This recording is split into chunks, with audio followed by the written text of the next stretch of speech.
Catherine Kuhlman அப்படிங்கிற தேவ மனுஷி. அவங்க பொறக்கும்போது ஒரு டேலண்டும் இல்லாம பொறக்குறாங்க. அவங்களுக்கு வந்து சொல்லிக்கிற அளவுக்கு அழகோ, சூப்பரான ஒரு ஃபேமிலி பேக்ரவுண்டோ எதுவுமே கிடையாது. ஈவன் அவங்க பொறக்கும்போது பார்த்தீங்க அப்படின்னா, அவங்க வந்து அவங்களோட தலையில வந்து நெறைய முடி கூட இல்லையாம். வழுக்க மண்டையா தான் பொறந்தாங்கன்னு சொல்லிக்கிறாங்க. அவங்களோட லைஃப்ல வந்து பார்த்தீங்கன்னா, நெறைய வீழ்ச்சிகள பார்க்குறாங்க. அவங்களோட ஃபேமிலி லைஃப் வந்து ப்ரோக் ஆகுது. அவங்க ஹஸ்பண்ட் அண்ட் ஒய்ஃப்குள்ள வந்து டைவர்ஸ் நடக்குது. அவங்க ஒரு ஸ்டேபிளான லைஃப்ல இல்ல. ஆனா, அந்த பெண்மணிய கொண்டு ஆண்டவர் செஞ்ச அற்புதங்கள் பார்த்தீங்க அப்டின்னா, சொல்லி முடியாதவைங்கள்ங்க.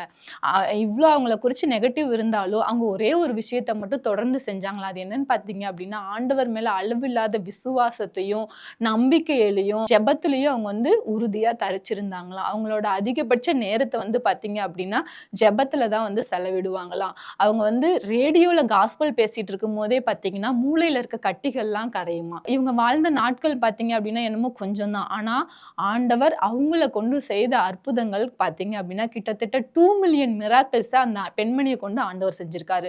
அதாவது கிட்டத்தட்ட பார்த்தீங்க அப்டின்னா, 20,00,000 ஹீலிங்ஸ அந்த ஒரு பெண்மணிய கொண்டு ஆண்டவர் செஞ்சிருக்காரு. என்ன வாழ்க்கையில ஒண்ணுமே இல்லாதவங்கள கொண்டு ஆண்டவர் இப்டி பயன்படுத்த முடியுமானா, கண்டிப்பா முடியுங்க.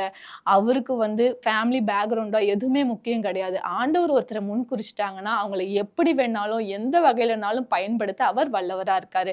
இன்னைக்கு கூட நம்மளோட வாழ்க்கையில நெறைய ஃபெயிலியர்ஸ் இருக்கலாம். நம்மளால எப்படி நம்ம முன்னுக்கு வரலாம் அப்படின்னு நெறைய விஷயங்கள நீங்க வந்து யோசிச்சு கொண்டு இருக்கலாம். ஆனா, ஆண்டவர் மேல அளவில்லாத விசுவாசம், ஜெபம், நம்பிக்கையோட நீங்க இருந்தீங்க அப்படின்னா, கண்டிப்பா எப்பேர்ப்பட்டவரையும் எப்படினாலும் உயர்த்த அவர் வல்லவரா இருக்காரு. தொடர்ந்து ஜெபிங்க, ஜெபத்துல நேரத்த செலவிடுங்க. ஆண்டவர் உங்கள ஆசீர்வதிப்பார்.